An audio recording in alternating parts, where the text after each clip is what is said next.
La gueule de l'emploi, une émission présentée par Caroline Cabot. Bonjour à tous, moi c'est Caroline et comme chaque semaine, je suis ravie de vous accueillir dans La gueule de l'emploi, une émission hebdomadaire pour parler de l'emploi et faire rayonner les entreprises de notre magnifique territoire. Alors aujourd'hui, nous accueillons Gauthier Testu. Gauthier, vous êtes directeur général associé de Stan.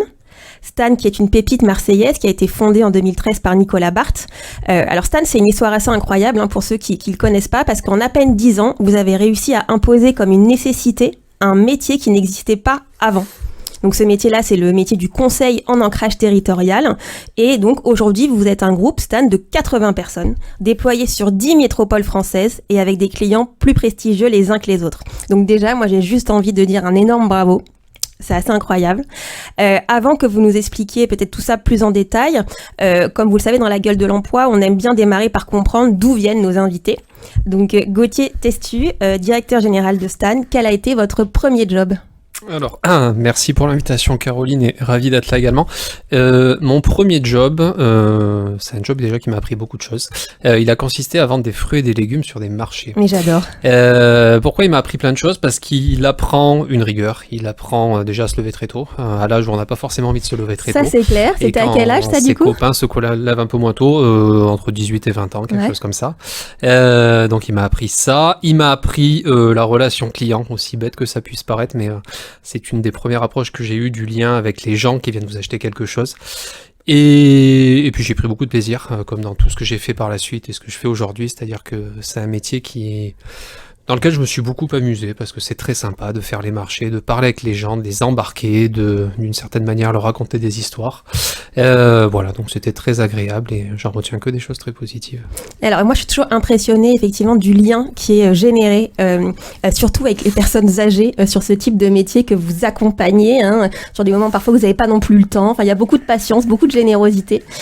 Donc effectivement j'imagine qu'on apprend énormément. Alors, on le disait juste avant, Stan a créé un métier, le conseil en ancrage territorial.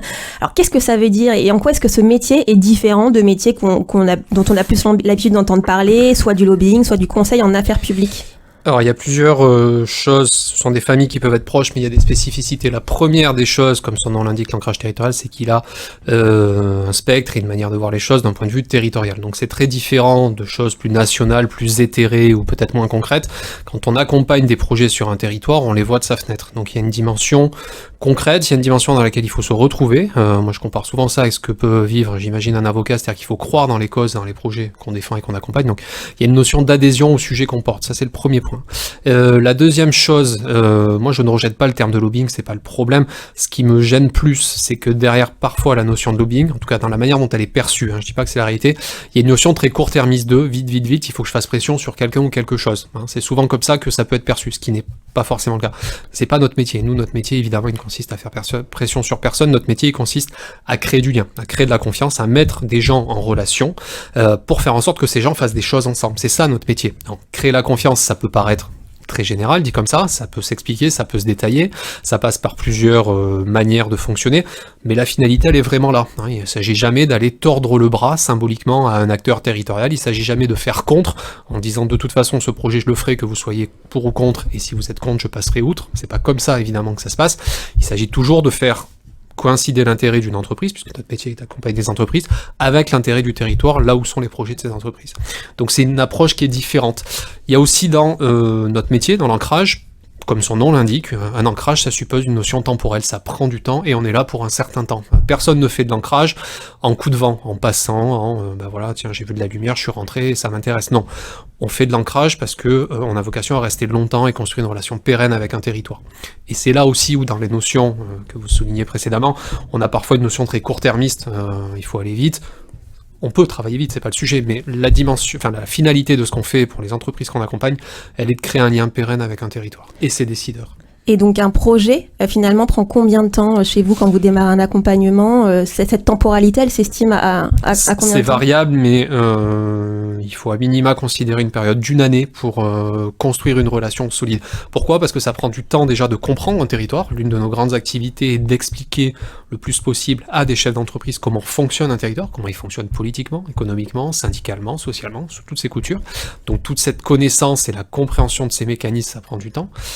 Ça prend du temps, puisque créer une relation de confiance avec 20, 30, 40, 50 personnes, mécaniquement, ça prend du temps. Et il ne s'agit pas de croiser les gens rapidement, il s'agit de leur donner envie de faire des choses avec eux, de les embarquer, de leur raconter une histoire, mais une histoire crédible et réelle. Je reviens à ce que je disais tout à l'heure sur le métier que j'ai appris sur le marché. On raconte une histoire, on donne envie aux gens de faire des choses avec soi, et tout ça prend du temps. Donc mécaniquement, de manière très schématique, c'est 1 an minimum, ou peu ou prou, pour arriver à faire ça.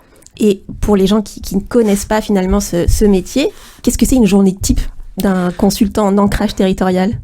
Alors, je vais faire une réponse de Normand. Il n'y a pas de journée type. Et je pense que c'est ce qui fait aussi le sel et la saveur de notre métier, des gens qui l'exercent, c'est que c'est très varié. Néanmoins, il y a quelques invariants. La journée commence déjà par lire, par faire une veille. Je pense que tout un chacun dans nos métiers se doit d'être alerte sur ce qui se passe. Au top de l'actu. Au top de l'actu. Il faut aimer faire ça. Et ça, c'est aussi dans les caractéristiques des profils chez nous. C'est des gens qui aiment les affaires territoriales, qui aiment ce qui se passe autour de chez eux, d'un point de vue politique, économique, syndical, tous les aspects. Donc il y a une première partie de l'activité de la journée qui consiste à lire et se documenter sur ce qui se passe. Ensuite, il y a l'activité pour les clients, donc tout ce que ça peut faire intervenir comme notion d'accompagnement, de stratégie, enfin tout ce qu'on fait pour eux. Il y a beaucoup de rencontres.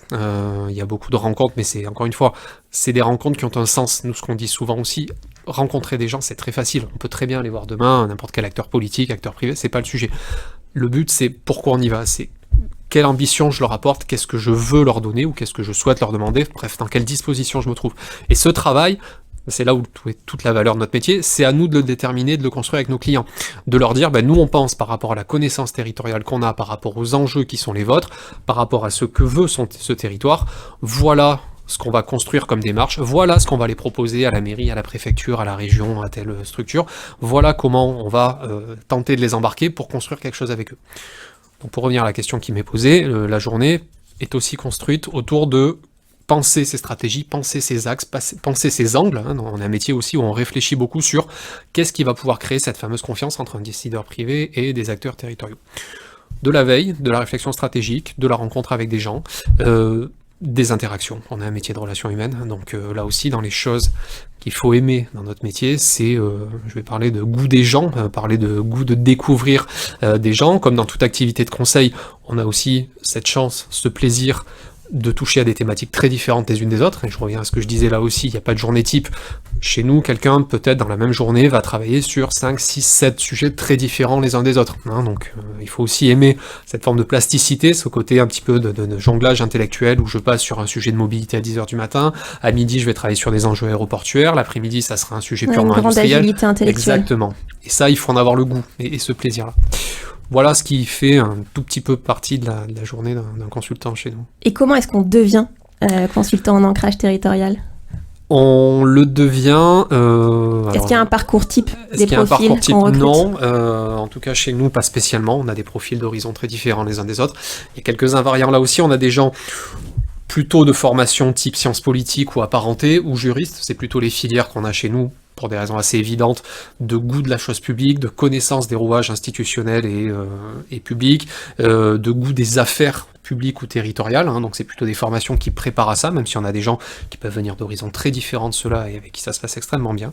On devient consultant, on fait ce métier parce qu'on aime son territoire. Nous, ce qu'on dit souvent aussi, c'est quelque chose que moi j'assume tout à fait.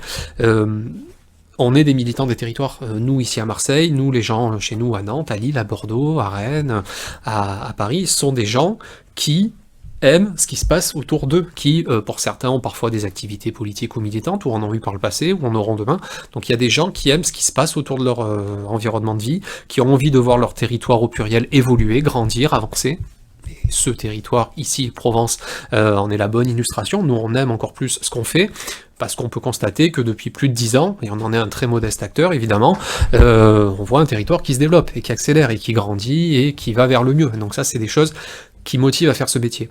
On devient consultant parce qu'on a le goût aussi du lien, de la création de confiance entre les gens. Je reviens à ce que je disais, mais il faut avoir une...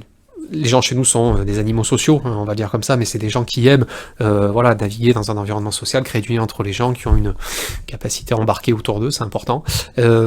Les gens qui évoluent bien chez nous aussi, ce sont les gens qui ont le goût de la stratégie. Je reviens à ce que je disais là aussi précédemment, mais notre métier consiste à penser des stratégies et ensuite à les déployer. Donc, Vision globale. Une vision globale en se disant, ben voilà, vous, votre sujet c'est ça, votre problématique c'est ça, moi je vais répondre par A plus B plus C. Et je vais agréger ces éléments pour en bâtir une stratégie qui va nous amener sur une construction, quelque chose de pérenne pendant 1 an. Donc il faut l'avoir, ce goût, cette envie et cette ouverture au sujet. Il faut être curieux. Ça, c'est la caractéristique et la qualité principale. On peut avoir toutes les mécaniques intellectuelles du monde, la base c'est quand même la curiosité. Et alors justement, qu'est-ce qui a donné naissance à Stan? Qu'est-ce qui a donné l'idée à Nicolas Barthes de créer cette aventure? Moi je dis souvent, c'est de passer d'un rôle de pompier à un rôle de bâtisseur. La genèse, était d'être sollicité, quand Nicolas a créé Stan, par un certain nombre de dirigeants qu'il avait eu à connaître auparavant, plutôt être sollicité en pompier, c'est-à-dire pour venir, entre guillemets, éteindre des incendies, soit parce que ça pouvait être des sujets de relations politiques compliqués, soit des sujets de relations privées compliqués, soit parfois des sujets syndicaux, donc il y avait toujours une notion assez court terme de « est-ce que vous pouvez venir m'aider ?» 1 fois, 2 fois, 3 fois, mais entre guillemets, à force d'aider les gens, la réflexion qui a germé... Il y a un besoin. Il y a un besoin. C'est-à-dire que au plus on sera en amont, au plus on construira une relation territoriale pérenne et structurée, au plus on aura la capacité à éviter les problèmes et à justement venir éteindre dans un incendie. Donc, à force de mettre un petit peu d'eau sur des incendies parfois mal éteints, a germé l'idée de dire on va bâtir en amont 1 an, 2 ans, 3 ans avant. Et c'est comme ça, de cet embryon d'idée qui est né Stan, et ensuite qui a pu germer des... Voilà. Et c'est toujours ce qui est au cœur de notre action, c'est-à-dire que je reviens à ce que je disais là encore, construire une relation pérenne avec des acteurs territoriaux, c'est pour faire des choses avec eux, c'est pour éviter les problèmes, c'est pour avancer ensemble dans un sens commun, et pour justement ne pas avoir de crise ou le moins possible à gérer, qui souvent... les crises naissent d'un manque de dialogue ou d'un manque de connaissances entre les acteurs. Et alors justement, c'est un très bon point. Donc comme on le disait, Stan, c'est aujourd'hui 80 collaborateurs dans 10 métropoles différentes, ce qui est une réussite assez dingue en 10 ans d'existence. Mais comment est-ce qu'on passe le cap de créer ses premières agences ailleurs? Comment est-ce qu'on sait que ce qui a marché dans un endroit qu'on connaît, au sein duquel on a du réseau, dont on connaît un peu les mécanismes, on va pouvoir le dupliquer? Les gens. Ça fonctionne parce qu'on fait des rencontres avec des personnes qui sont dans un état d'esprit similaire au nôtre, qui ont le goût de leur territoire, qui ont une capacité à le comprendre et à l'expliquer, puisque notre métier est aussi un métier de pédagogie, on dialogue, on discute, on décode aussi souvent à des acteurs privés comment ça se passe de l'autre côté, de la barrière publique. Donc le développement de Stan est intimement lié aux personnes qui ont rejoint Stan. Ça paraît être du bon sens de dire ça, mais c'est évidemment la base de tout. Il y a une prise de risque aussi dans ce qu'on a fait, dans ce qu'on continue à faire, puisque de se dire que ce métier qui historiquement était exercé ici, ça fait 5 ans qu'on est sorti de nos frontières, donc depuis 5 ans, Stan a essaimé au-delà des frontières marseillaises. Et donc il y a eu 9 agences créées en 5 ans. Exactement. Donc ça c'est la dynamique dans laquelle on est, créée et... encore plus que ça, renforcées, puisque là où les personnes étaient 2, aujourd'hui elles sont 4, là où elles étaient 4, elles sont 8, donc en plus de les avoir créées, on les a densifiées et elles se développent. Marche. Et ça marche très bien. La prise de risque, elle est sur, est-ce que cette recette, entre guillemets, va fonctionner ailleurs? Force est de constater que oui, mais il y avait forcément, au moment où on a enclenché cette dynamique, une incertitude, mais qu'on a tout à fait assumée. La duplication de recettes existantes garantie, ou en tout cas est une manière de se dire ça va marcher, c'est-à-dire qu'on a reproduit avec les gens sur chacun des territoires les grands ingrédients du succès qui nous avaient Et alors c'est quoi ces ingrédients? Parce que là, il y a un suspense là. Il n'y a pas de recette miracle. Il n'y a pas l'ingrédient miracle qui va tout changer. Je suis désolé, je ne pourrais pas le révéler aujourd'hui. Les grands ingrédients, je reviens là aussi, pardon de me répéter à ce que j'ai dit, des gens qui connaissent leur territoire et qui savent l'analyser, le décoder et transmettre cette connaissance. Des gens qui savent symboliquement prendre la main de leur client et l'aider à naviguer dans une forme d'incompréhension, parfois de marasme territorial, de lui dire ici ça marche comme ça, ce que vous avez connu ailleurs c'était autrement, c'était différent, aujourd'hui la donne territoriale c'est celle-là, et voilà ce qu'on va mettre en place pour savoir naviguer là-dedans. Donc ça passe par des gens qui sont capables d'expliquer ça, ça passe par des rencontres et par des gens avec qui on est en adéquation au niveau des valeurs et en termes de dynamique d'entreprise. On a des gens qu'on a pu croiser dans notre parcours professionnel qui étaient des très bons professionnels, mais avec qui ça n'a pas forcément fonctionné sur les valeurs, la dynamique d'entreprise, les choses à faire. Donc là aussi, on est uniquement sur un métier de relations humaines. Donc ça passe par vraiment l'adéquation entre les personnes et l'entreprise. Et ça passe par de la structuration. Et ça, c'est aussi un point. Grandir, ça nous apporte évidemment ça. Et on continue à grandir parce qu'on a mis aussi en place de la structuration. On arrive à être bon ailleurs et à avoir un développement homogène de Stan, parce qu'on a aussi aujourd'hui un cadre commun sur un certain nombre de choses, que ce soit en matière RH, que ce soit en matière d'accompagnement des collaborateurs, que ce soit en termes de trajectoire interne. On a des gens chez nous aussi qui ont pu évoluer dans plusieurs territoires ou plusieurs métiers. Donc tout ça, la force d'un groupe, fait qu'aujourd'hui on a un socle commun assez fort. Et donc justement, comme on le disait tout à l'heure, en fait, il y a eu une croissance qui était assez forte, il y a eu vraiment une accélération de cette croissance. Donc Stan, c'est quand même 30 collaborateurs intégrés en 2024, donc ça a fait pratiquement doubler la taille de votre structure. Ce type de croissance qui peut, de l'extérieur, paraître extrêmement excitant, c'est surtout quand on est à l'intérieur, extrêmement complexe, pour que ça se passe bien, pour que chacun trouve sa place, s'approprie la culture, les méthodes, les objectifs de l'entreprise. Donc vous le disiez, vous êtes passé par une étape de structuration de votre côté. Qu'est-ce qui a été mis en place particulièrement pour veiller justement à faire en sorte que ces intégrations, ces onboarding se passent bien, tout en veillant à garder l'ADN et la marque Stan? Beaucoup de temps et beaucoup de sueur déjà, puisque dit comme ça a l'air très simple, mais c'est évidemment beaucoup de temps consacré à des sujets internes qui sont fondamentaux. En termes de structuration, des choses assez classiques, se doter d'une structure RH avec des gens chez nous qui gèrent les RH, évidemment en lien avec nos associés, mais avec des professionnels du métier, et c'est toute la... Je pense que le passage à l'échelle se fait, ce soit sur les sujets RH, sur les sujets financiers, sur les sujets de développement, sur l'ensemble des fonctions transverses. Le passage à l'échelle, se fait quand nous-mêmes associés, nous faisons accompagner et nous structurons avec des professionnels du métier qui nous rejoignent. C'est-à-dire qu'on a aujourd'hui un DAF et une cellule financière très structurée, on a aujourd'hui une direction du développement, on a aujourd'hui une direction RH. On arrête de le faire de notre côté, à côté de l'opérationnel. Exactement, ça ne dure qu'un temps, et évidemment qu'on continue à le suivre de près, mais c'est de s'appliquer à nous-mêmes. Ce qu'on dit à nos clients, c'est de se doter de compétences propres et fortes à côté de soi. Donc évidemment, c'est quand on ne le bricole plus, mais qu'on se dote de professionnels qui sont 100% dédiés à ces tâches-là. Donc ça passe par ça. Ça passe par beaucoup de dialogue interne. Chez Stan, les gens se parlent beaucoup. Peu importe le niveau de responsabilité, peu importe le grade ou les fonctions, il y a beaucoup de fluidité interne. C'est tout sauf le modèle de franchise. C'est pas tu as la bannière de Stan à Nantes ou à Lille et on se verra 2 fois par an pour se parler et advienne que pourra. C'est évidemment pas comme ça que ça marche. Il y a une porosité interne qui est très forte, il y a des déplacements réguliers, il y a des instances internes, il y a beaucoup de partage, il y a beaucoup de moments collectifs qui fait que l'entreprise, c'est 80 personnes, mais je pense que sur les 80, tout le monde tire dans la même direction, il y a un vrai esprit d'entreprise qu'on s'emploie à faire perdurer, qui est notre principal capital aujourd'hui. Donc c'est évidemment ce sur quoi on passe beaucoup de temps, mais c'est assez passionnant.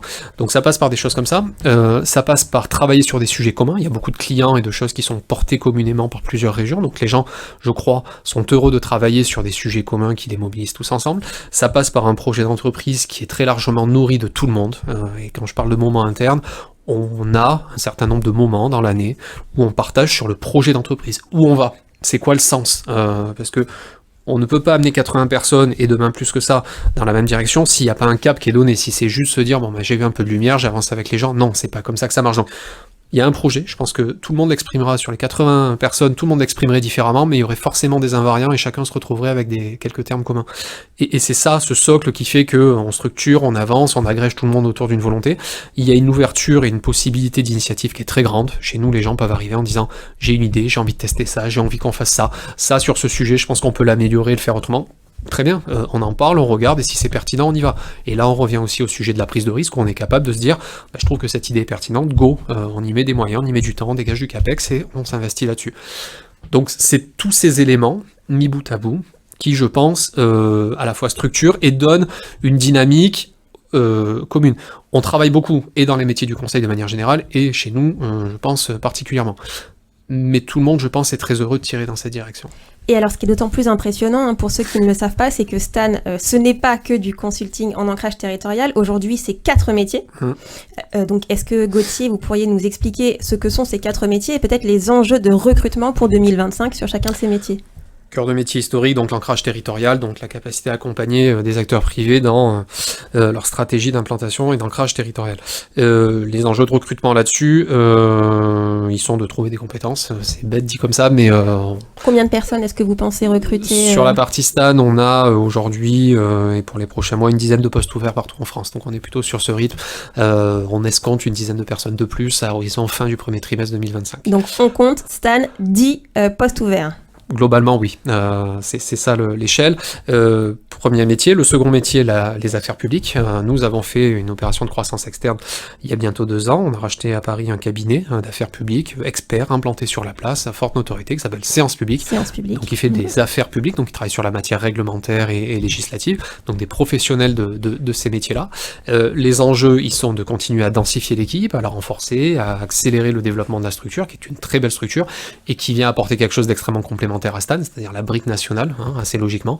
Et aujourd'hui, on commence à toucher en plein les synergies entre nos activités. C'est très agréable de partager des dossiers, d'avancer ensemble. L'avantage qu'on a avec un fonctionnement comme ça, c'est qu'on peut être sur des enjeux qui sont portés au plus haut niveau de l'État, comme chez Stan, sur des sujets du granulométrie d'une commune de 500 habitants. Donc vous pouvez avoir une gamme d'intervention sur l'ensemble de ces échelles, donc ce qui est très riche et très intéressant.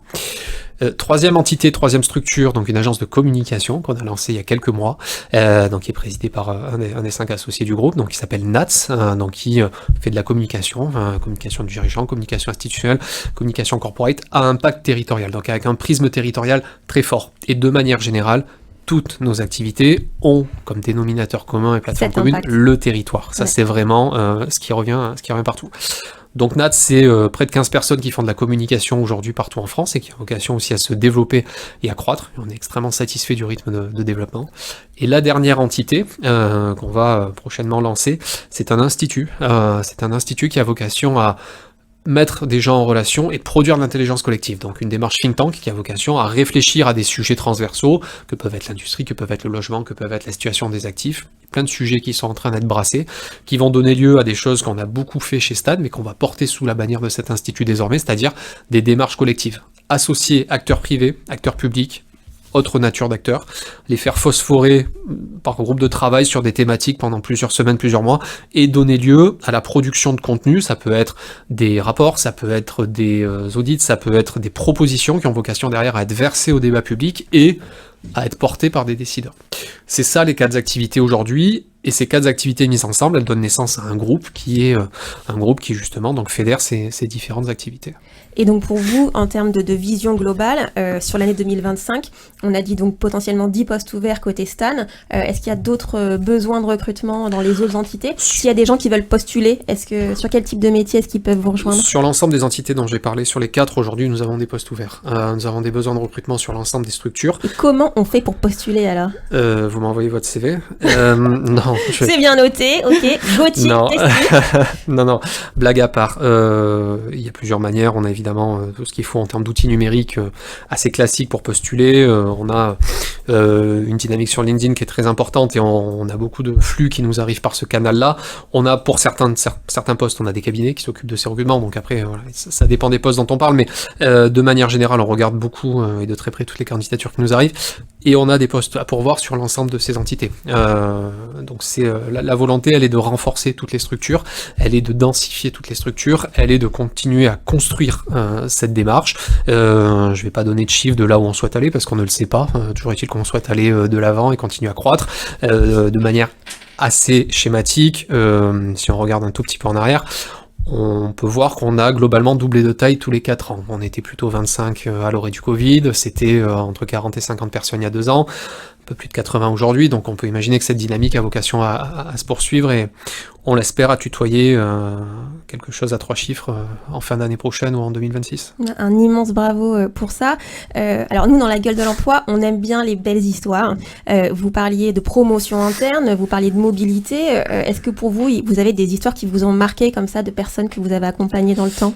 Oui, on en a plusieurs de belles histoires. Je pense à quelques profils. Je pense à la personne qui dirige nos activités ici en Provence aujourd'hui, qui avait commencé chez nous il y a un peu plus de 3 ans comme consultante. Elle venait d'un horizon professionnel qui était différent. Donc là, on a quelqu'un qui a un profil de juriste. Je reviens au profil dont je parlais tout à l'heure, qui exerçait dans des fonctions cousine des nôtres, mais relativement éloignée, qui a appris le métier, qui a appris le territoire, parce qu'elle n'était et pas de ce métier et pas de ce territoire, en l'occurrence, qui a complètement su apprendre tout ça, il s'est totalement immergé dans ce métier, dans ce territoire, et qui aujourd'hui est notre directrice régionale, qui pilote nos activités sur cette zone, qui est à la fois le siège et une donc des principales zones. Donc en 3 ans, la personne est passée de consultante à directrice régionale. Absolument, de la plus grosse des directions régionales de Stan. Donc ça, je trouve que c'est une très belle histoire, et c'est quelqu'un avec qui on avance avance extrêmement bien. Qu'est-ce qui fait qu'elle a évolué? Comment est-ce qu'on progresse chez Stan? Je pense que les responsabilités sont partagées. La première, c'est le niveau de jeu ou les compétences de la personne, et en l'occurrence, elle en est dotée. Et après, c'est un accompagnement, c'est une adhésion aux valeurs de l'entreprise, c'est une volonté d'avancer, comme je le disais tout à l'heure. Donc, je pense que c'est un mélange des deux. Et puis, encore une fois, on revient à un sujet de rencontre. C'est quelqu'un avec qui ça fit, quelqu'un qui, je pense, se retrouve dans le projet d'entreprise, qui a envie d'avancer avec nous, qui s'épanouit dans ce métier, donc voilà, ça peut être une belle histoire.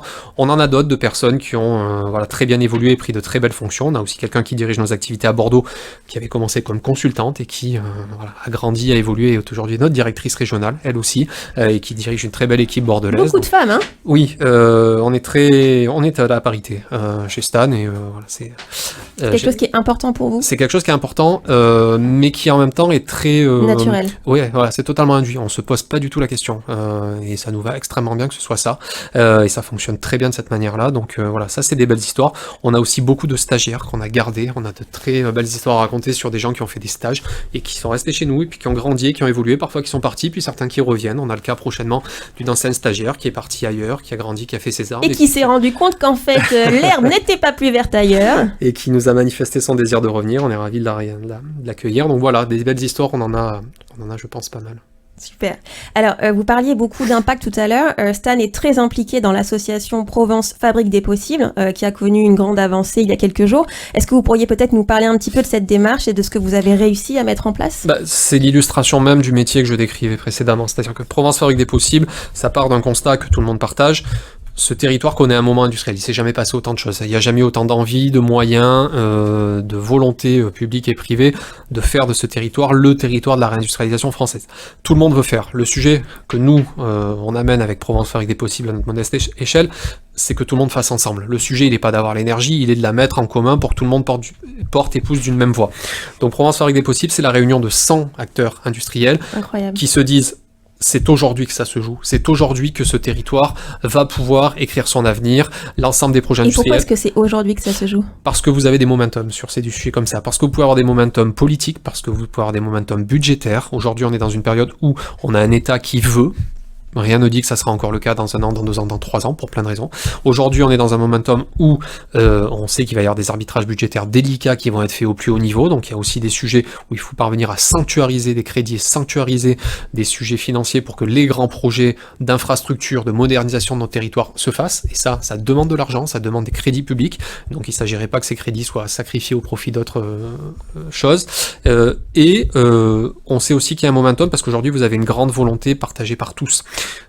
C'est des périodes qui sont brèves, c'est des fenêtres qui sont courtes de quelques semaines ou de quelques mois, donc notre rôle, parmi beaucoup d'autres acteurs, nous on est catalyseur d'énergie, mais beaucoup de gens portent cette démarche avec nous, il est de mettre tous les gens ensemble, de s'accorder sur les grandes priorités et de pousser tous ensemble, et ici, et auprès des instances nationales, voire supranationales, pour faire en sorte que ça se fasse, et qu'on loupe pas le train, et qu'on rate pas la marche, et qu'on se dise pas dans quelques années, mince, les 10 000 emplois qu'on nous avait promis, en fait, il y en a même pas la moitié qui a été créé, les X dizaines de milliards d'investissements, en fait, on en est très loin, les 30 projets qu'on voit venir, il y en a que quelques-uns qui se sont faits, bref, qu'on n'ait pas de regrets dans quelques années. Et ça se passe maintenant. Et ça se passe maintenant.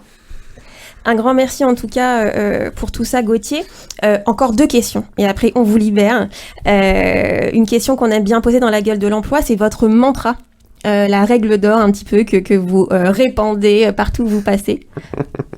Je pense que c'est plus aux gens autour de moi qu'il faut poser cette question qu'à moi-même. Non, je pense que d'un point de vue professionnel, si on devait me demander ça, je pense que plusieurs seraient à vous répondre. Gauthier, il aime bien lancer les gens dans le grand bain sans les brassards. Voilà, alors c'est des risques maîtrisés, c'est pas fait n'importe comment, parce que dit comme ça peut faire peur, mais je pense que certains se sont retrouvés parfois dans des réunions, dans des rendez-vous, en apprenant peut-être quelques minutes avant que finalement je ne serais pas là. Mais donc c'était le grand bain là. C'était le grand bain sans les brassards, mais en fait ils avaient toutes les compétences et toutes les capacités à faire, et ils ont bien fait, donc voilà. C'est gentiment, parfois, pousser les gens à s'exposer un peu quand ils ne le souhaitent pas, et ça... Je pense que j'y prends un certain plaisir, mais je crois que c'est aussi comme ça qu'on apprend, donc j'assume totalement. Je suis assez d'accord. La dernière question, on aime bien terminer en musique dans l'émission, et les musiques que vous choisissez et que vous avez choisies, Gauthier. Aujourd'hui, quel morceau nous partagez-vous ? un morceau de Nick Cave qui s'appelle Carnage, et contrairement à ce que je peux penser, ce n'est pas forcément de circonstance, en tout cas ça n'a rien à voir avec ce que j'ai dit depuis 20 minutes, mais parce que j'avais envie de mettre ce morceau, et que c'est un morceau qui... Et ben ça nous va bien hein, comme raison. Un grand merci en tout cas pour votre temps, et puis à très vite dans la gueule de l'emploi. Merci.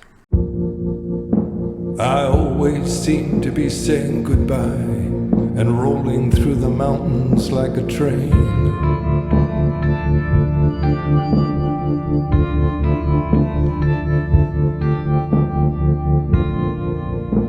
My uncle's at the chopping block, turning chickens into fountains. I'm a barefoot child, watching in the rain.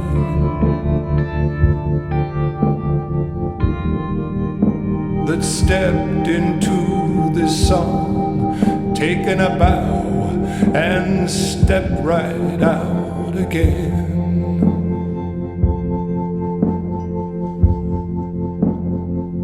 I'm sitting on the balcony, reading Flannery O'Connor with a pencil and a plan.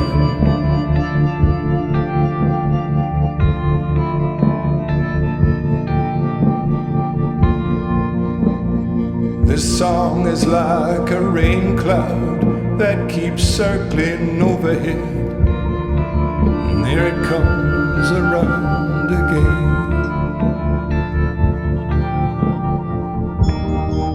And it's only love with a little bit of rain.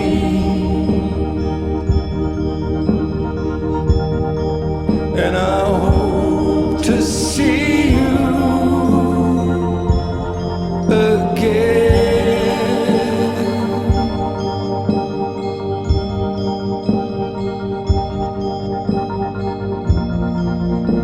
A reindeer frozen in the footlights steps back into the woods.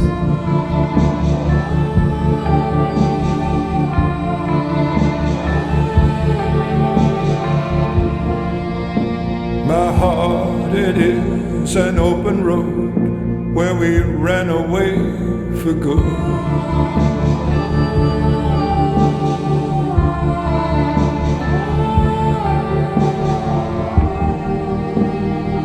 Look over there, look over there. The son, a barefoot child with fire in his hair.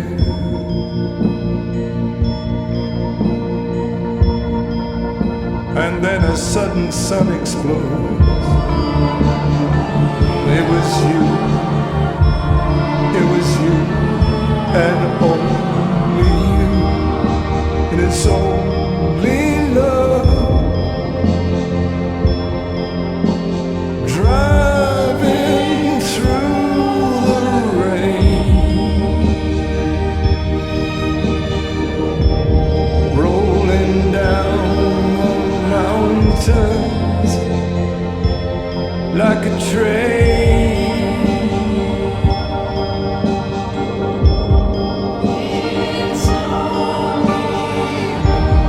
It's only love, and it comes on like a train.